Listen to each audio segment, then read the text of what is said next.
அனைவருக்கும் வணக்கம். நான் சுமதி பேசுகிறேன், சோபனாவோட அம்மா. குருஜி ஒரு கேள்வி கேட்டிருந்தாரு, கடவுள் என்றால் என்ன?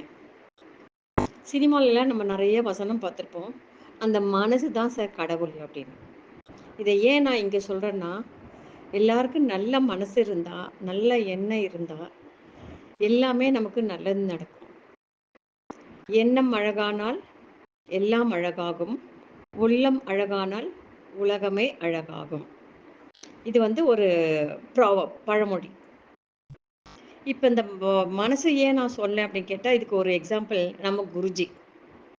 டெய்லி காலை நைட்டு படுக்க போகிறதுக்கு முன்னாடி நான் மெடிடேஷன் பண்ணுவேன். அன்னைக்கு போன இந்த வார பிகினிங் நினைக்கிறேன், மெடிடேஷன் பண்ணிட்டு கீழே வந்ததுமே எனக்கு குருஜிக்கிட்டேருந்து கால்.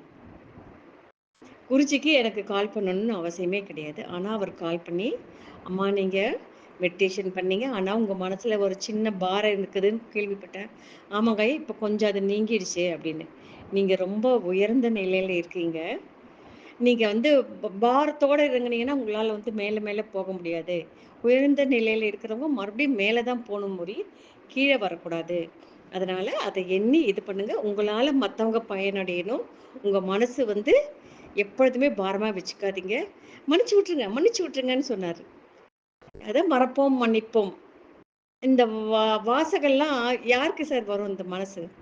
நம்ம குருஜி இதுக்கு ஒரு எக்ஸாம்பிள், நல்ல எக்ஸாம்பிள். அந்த மனசு தான் சார் கடவுள். நான் குருஜியே இந்த இடத்துல கடவுளாக பார்க்குறேன். நன்றி. மீண்டும் அனைவருக்கும் ஆத்மா வணக்கம்.